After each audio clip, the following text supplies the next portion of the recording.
Good morning, everybody.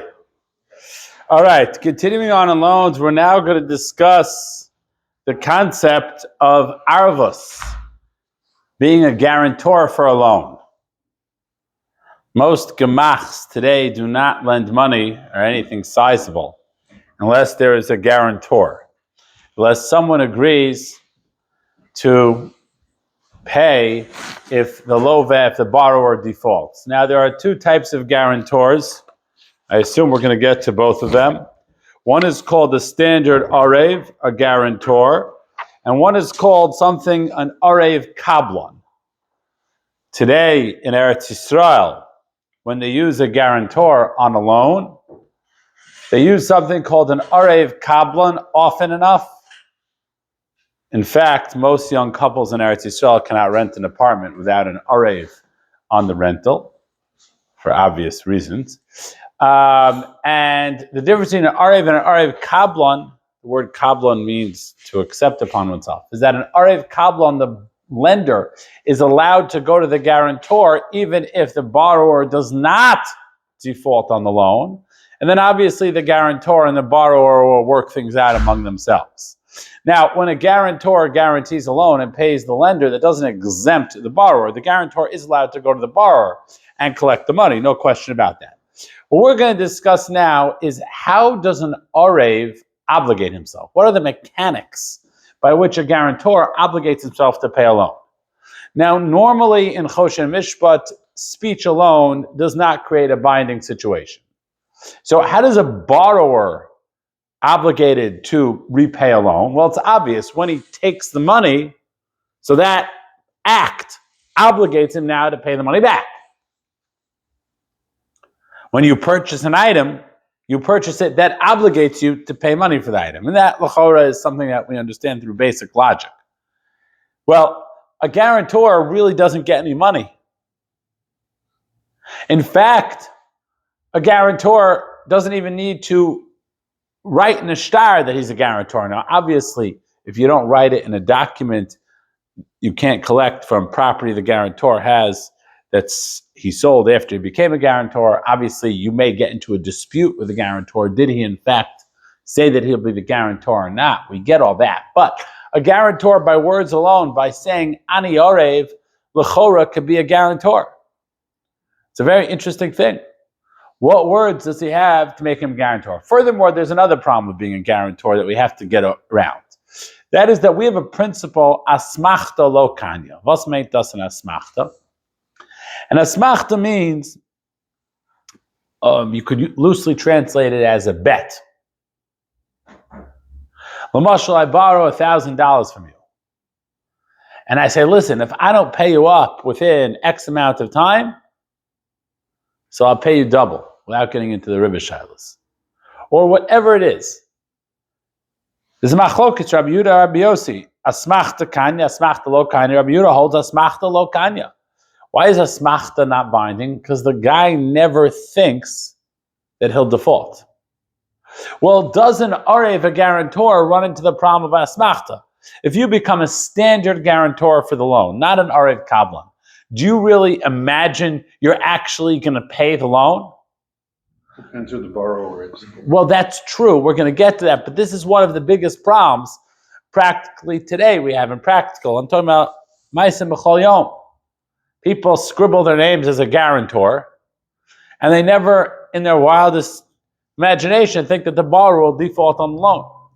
I know, this is a true story. A Rav in Farakwe found himself paying $6,000.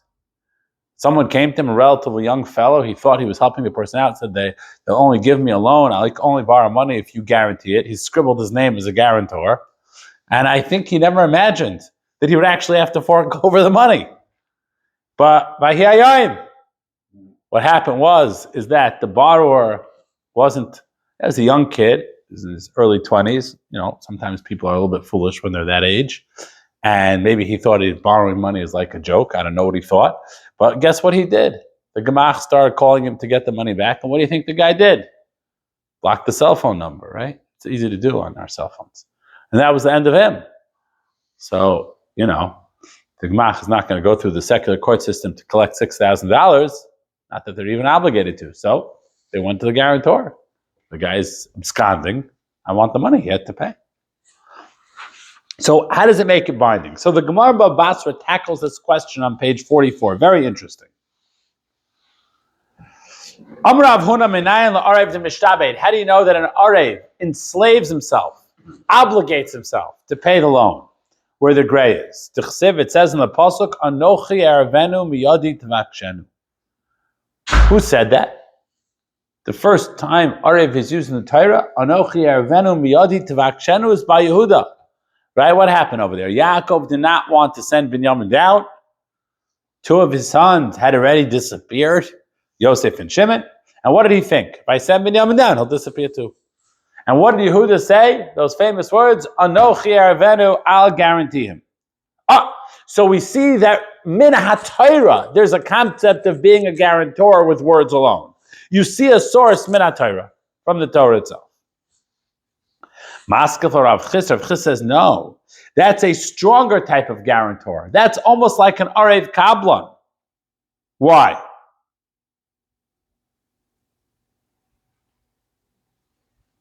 Because here, it's like he's taking Binyamin by hand. It's as if the middleman, the guarantor, would take the money from the Malva and give it to the Lova. The Malva only has a dealing with him. Obviously, we're dealing with people here, right? Not money. But the point is that Yaakov only has a dealing with Yehuda, not with anybody else who may or may not take away Binyamin. After all, what did he say? Tina o so al yadi, give Binyamin to me, vani ashivenu, and I'll return it. It's irrelevant if something happens to him in Egypt. He's a kablan, right? Okay. So Lamaisa, we bring a pasuk in Mishlei. Bini imarav talareyecha takata lazar kapecha no kashta bimrei picha. If you became an arev for your colleague, if you shook hands with someone you don't know, because very often, think about it, the arev doesn't know the malva at all. No kashta bimrei picha. You stumbled with the words of your mouth. With the words of your mouth, you fell into a trap. You became an arev. And then it goes on. Omar Meimar Arev de Mishtaben Machlok Tzirusya. Meimar says that this whole concept, whether a guarantor actually commits himself, is the dispute between Rabbi Yehuda and Rabbi Yossi. In other words, does asmachta work? Then it's Arev Mishtaben. The Rabbi Yehuda says asmachta lo kanya. Why? Because the Arev never thinks he's going to pay, in which case he doesn't obligate himself. Says Meimar, I don't understand. We paskin asmachta lo kanya. Okay? We paskin asmachta lo kanya. There's many cases of asmachta. A classical case is over v'lo evod ashali b'meitva. If I take your field and I become a sharecropper, I say if I just do nothing the entire year and I don't work the field, I'll pay you the best quality of crops, whatever it is that we agreed upon. It's not binding. You assume you're going to work the field. So we paskin asmachta lo kanya, and yet we paskin that an Arev works. Ma'asim b'chol, we see Arev works. So how does Arev work? Bottom line, Be'ahi hanad kamahemelei. An Arev works because he's getting benefit. What do we say? How does it work? If I buy a house, so I get house, I have to give money, right? We understand that logically. So the Gemara seems to say that an Arev is getting something. So see, well, what is an Arev getting? What's an Arev getting? Lamaisa, it sounds it's a one-way street. Right, only minus. It's only minus. No, the Gemara says not. The Arev feels very good about himself. Because think about it. Why do you need a guarantor? Obviously, because the Malva is not going to lend money to the Lova without a guarantor. So the Arev is clearly what? Trusted by who? By the Malva. Oh, he's getting something. He's giving his obligation to pay if there's a default on the loan in return for what? The trust he got from the Malva. Unbelievable. The trust he got from the Malva. Now, the Rashbam, in one line, parenthetically, Rashi did not write on most of Bava Basra, right? He was nifter in the middle, right? The Rashbam wrote. The Rashbam on the left-hand side writes in one line a key phrase, Ushlichusa de Arev Kavin Malva. He explains it even more. It's as if the lender is acting as an agent for the borrower, Kilu he atzmo hilve, as if he himself lent money to the borrower. So he's explaining the lamdus, the mechanics as to how this works. Why? What does the Gemara mean by hi'ana? He explains it a little bit differently. He explains that it says if the lender is an agent to the borrower. The lender's only lending money because the Arev is guaranteeing the loan. It's as if the Arev said, don't worry about it. You lend money and I'll deal with it. So now we understand the mechanics a little better. An Arev is the lender himself, ki'ilu. And the actual lender is merely an agent of the borrower. Well, you could appoint someone an agent of yourself to do something. Orally? Sure. Yeah, okay. Of course you can. I could say for you to do something. Yeah, absolutely. Absolutely. Right? You can make someone an agent orally. Again, there may be proving it afterwards. That's a different discussion. But you can make someone an agent orally. Gewaldic. You made him an agent orally. So it's not really, if you take it to its full extent, what the Rashbam is saying, it's not really that the Arev is obligating himself to pay and not getting anything in return. And then you have the question, how does the mechanics of that work? It's really what we're saying is that the Arev is lending the money. Well, Fashtetzach, if you lend the money, you got to be paid back. So in other words, the Malveh is coming to the Arev and saying, I want my money back. Why? Not because you guarantee the Loveh in how it works, right? But because I was your agent. I was your agent. Right? I did a mission for you. I want to be paid for that. I want to be paid. I want to be compensated for that. Now that there's another discussion as to the extent of an Arev, which is on page Kufay and Ham, at Beis 2, Daf from later above Basra. Arev hayotze la'achar chitum shtaros gova min chasim b'nei chorin. Let's say the malveh and the laveh, the borrower and the lender, make an agreement to lend and borrow money, and after the Edom sign the shtar, the Arev then says, I will be a guarantor. The halacha is that if the laveh, the borrower, defaults, the malveh could only collect from property the guarantor has in his possession, not from property the guarantor sold after he signed on as a guarantor. Now, the whole reason why Chazal allow you to collect from property you sold after you borrowed money with a shtar, with a contract, is because since two witnesses have to sign on a contract, we assume that they can't keep their mouths closed. It's very hard for two people to keep their mouths closed. They talk about, hey, you know what happened yesterday? We signed on a loan document for Shimon for $10,000. So now someone who is going to buy property for Shimon knows that there's a risk involved that the lender may come and seize it. So the same thing, if you're a guarantor after the witness is signed, there's not a tumult about it. So therefore, the lender cannot collect if the borrower defaults from property you sold, only from property you have in your possession.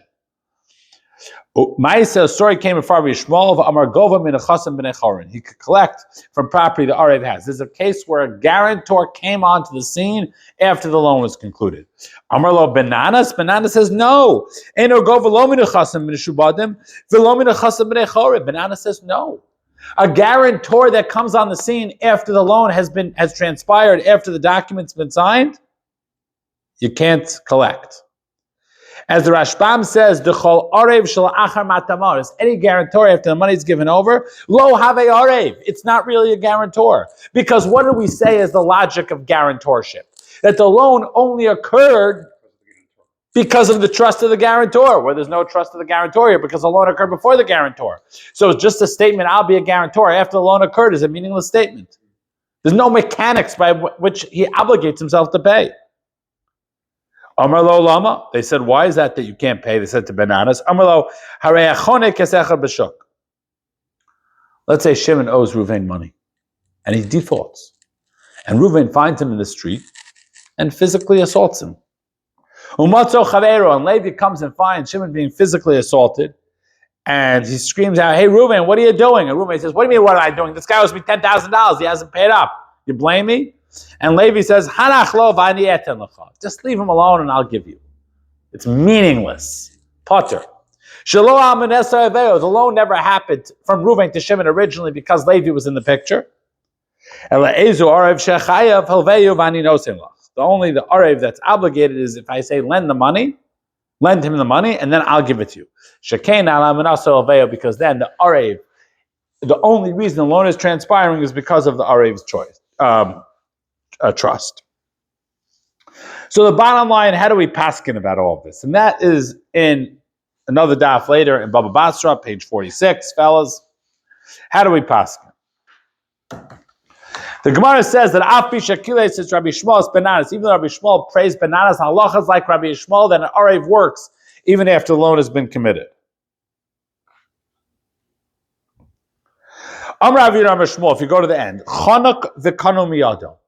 Even if the malve is torturing, strangling, you know what it means, harassing the borrower to pay back, and an arev comes along and says, leave him alone and I'll pay, and there's an act of kinyan, which means he takes a handkerchief from the malve, then in fact he enslaves himself. Then in fact he makes it binding. Mikal to arev za'am lo by kinyan. A regular guarantor, before the loan has transpired, doesn't need an act of a kinyan. And at the top, Kufay and Vavam and Beis on 47 at the top, what's the halacha? Arev b'shas matan mos lo boy kinyan. An arev at the time of the transaction does not need a kinyan. However, an arev that signs on after the loan has been offered now needs to take a handkerchief, let's say, from the borrower, from the lender, to bind himself to have to pay up the loan. Because you need a quid pro quo.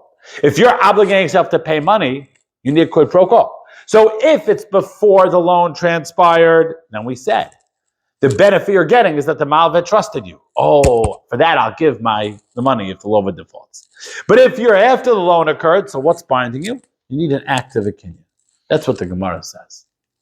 You need to get a handkerchief. Oh, I get the handkerchief, right? I know it's symbolic, but that's how it works in halacha, right? Like any obligation, like at a chasana, right?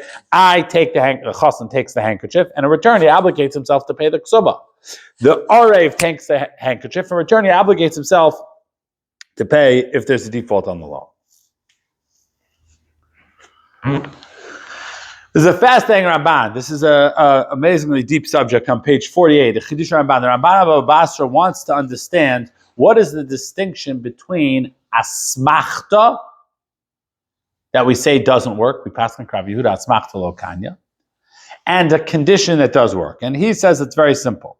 When you make something contingent in yourself, if I do X, Y, and Z, I won't pay, and if I don't do it, I will pay. Then you never imagine you're actually going to have to come to pay the money, because you always assume I'm in control. I'll figure out how not to pay the money. Whenever something is contingent upon someone else, that's a regular condition and it works. That's the classical T'nai B'nei Gad B'nei Ruvain. Moshe is saying what? I'll give you the land if you go fight. If you don't go fight, I won't give you the land. He's making a condition of him giving the land contingent on what someone else is going to do. Asmachta is when you hold all the cards. Because when you hold all the cards, you assume you'll never get into the scrunch where you're going to have to actually pay the money. So using that idea,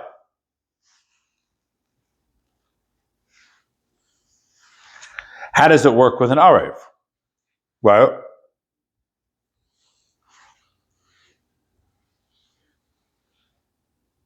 an actual asmachta does not work even with an act of kinyan. Okay? If I make a bet, I'll pay you the money if I don't do X, Y, and Z. You assume you're going to do it. I take a handkerchief with you. I still don't have to pay you the money. Asmachta lo kanya. When it's contingent upon someone else, then it'll work even after matan mos if you take a handkerchief. When it's not totally in your own das, it's totally will the lova pay the loan or not pay the loan, then it's stronger than an asmachta and it works. Of course, you still need that quid pro quo. So if it's before the loan is given, the quid pro quo is that you're believed. If it's after the loan is given, the quid pro quo is that you're getting a handkerchief. That is how the Ramban draws a distinction. We're going to stop now because there's a lot more you could continue, can discuss this. But if you learn in the literal appreciation of the Rashbam, that an Arev works mitam shlichus, which means that the lender essentially is an agent for the Arev, for the guarantor. Now you could question, or you could clearly say, that if the guarantor is a katan, it doesn't work. If the lender is a katan, it doesn't work. You can't appoint a katan as an agent. Non-Jew, the same thing. A non-Jew can't be an agent. Now, there's other ways of learning Arabic. You could learn more like an employee. Of course, a non-Jew could be an employee. But a non-Jew can't be an agent, in which case it won't work if there's a non-Jew involved as a lender, and it won't be binding. And obviously, that's a huge discussion in the Achron. Okay, I'll leave with that. I wish everybody a truly wonderful day and a good Rosh Chodesh.